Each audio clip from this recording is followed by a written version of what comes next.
guys, my name is Molly, and this is going to serve as a sort of like internship, student teaching, reflection slash what's to come in this next school year.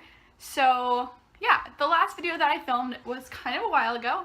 It was, I'm pretty sure it was my reflection of my internship 1, which was a 2-day-a-week internship where basically just go watch that video if you haven't, because I talk all about that. But I can't say I just completed, but this past semester I completed my internship 2, which is the final requirement to graduate with your bachelor's degree in social science, which is what I have now.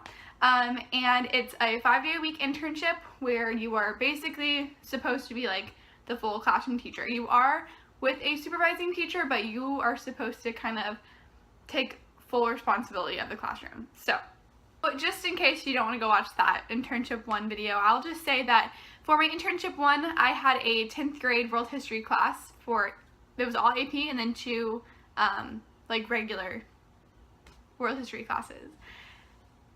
And for my internship 2, I was so excited because I actually got a 6th grade classroom for world history. So I kind of like had world history all year, which was really worked out because I got a lot of background knowledge from my first internship, which I could bring towards my second. And again, I was super excited that I got 6th grade because I knew after my first internship that I definitely wanted to teach middle school. I have subbed, which I've talked about subbing in one of my videos. I've subbed in middle school, and I definitely just know that was like where my personality kind of fit in, is with that middle school setting. So I had 4 classes of Cambridge World History, which is basically just like middle school honors, like a pre-IB program.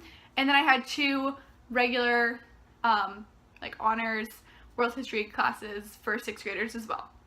So if you have ever watched any student teaching experience videos, one common thread that you're definitely going to see is that your internship really depends on your student, like teacher coordinator, the supervising teacher who you're taking over their classroom. I can just say I was so lucky because I had one of the most amazing supervising teachers.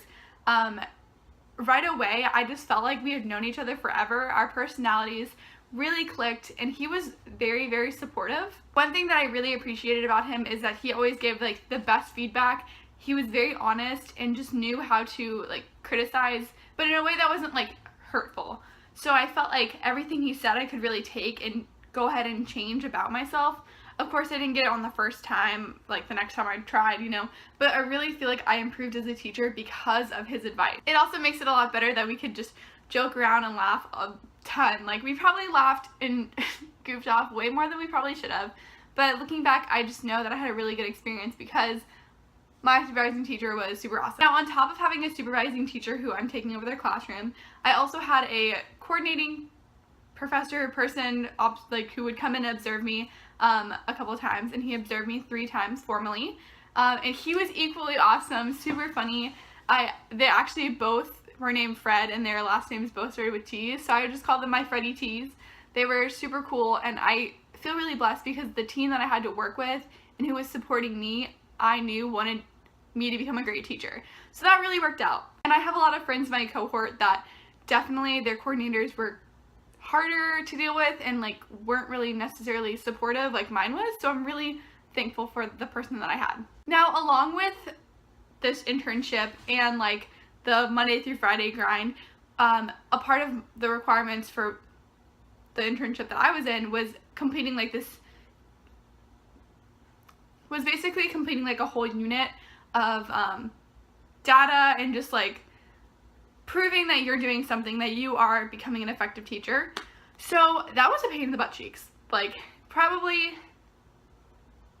I can definitely say that once that was done, which I finished right after spring break, I can say that like the internship, I was coasting a lot easier than before, because before that I was just so annoyed with like gathering all this data and trying to put it in. Like, it was just a bunch of like baloney, honestly. But now I have that and I can show that to future employers. So that's definitely something that I'm glad I have. Other than that, it's really hard to reflect on 16 weeks of crazy middle school girl drama and just like the fun and all the things that I've learned. I mean, it is just a lot. So if you guys have any questions or you want any more details about it, go ahead and ask me. I'll probably respond on how much to do this summer anyways. So yeah, but looking forward to the fall.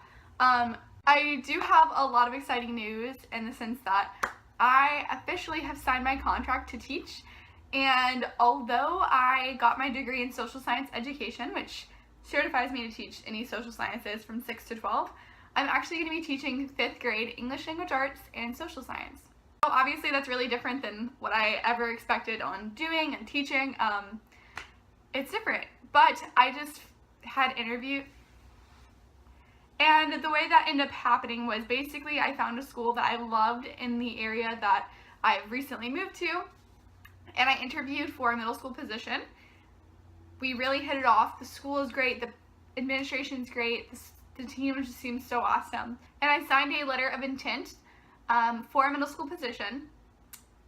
Then a couple of weeks later, right before my wedding actually, like 2 days before, something crazy like that, they informed me that they do not have enough students to support that position, but they still offered me this, 5th grade English language arts and social studies position. So I really was super bummed out about it because obviously I would love to be a full-time social studies teacher, especially in middle school.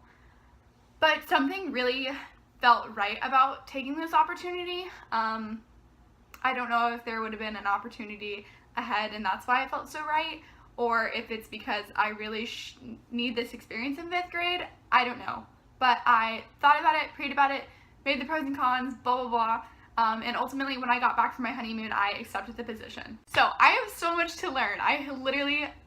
Elementary school is still out of my element, but I'm so excited, and I think it's going to be very similar to the 6th graders that I dealt with, just because some of them are really immature, to be honest. Like, I love them all, but they just really were immature. So I think it's going to be super fun. I'm very, very eager to learn. I meet with I've already met my team teacher because they departmentalize 5th grade, so I met the math and science teacher of my kids, and she seems super nice.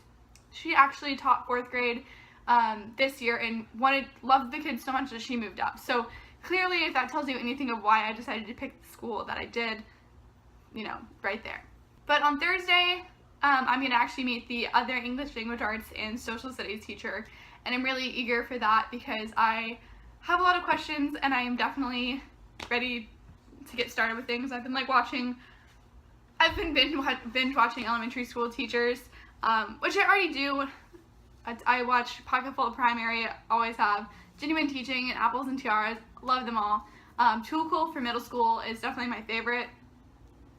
I can just see people, I sound crazy, but I definitely love all of those people. But if you have any suggestions for 5th grade / middle school YouTube teachers, definitely send them my way because I feel like that's more applicable than the younger grades. I could be wrong, again, because I've never taught 5th grade. So again, if you have any recommendations of resources or anything like that, send them my way because that is mainly what I'm going to be doing this summer, other than working a part-time job. So yeah, also I got married, like I've mentioned in this video once or twice. So we're just moving in our new apartment. We have IKEA boxes all right here, and I'm sure my husband's excited to put those together. So thanks so much for watching, guys. I look forward to making new videos and just going into this new year as a new teacher. So thanks for watching. Bye, guys.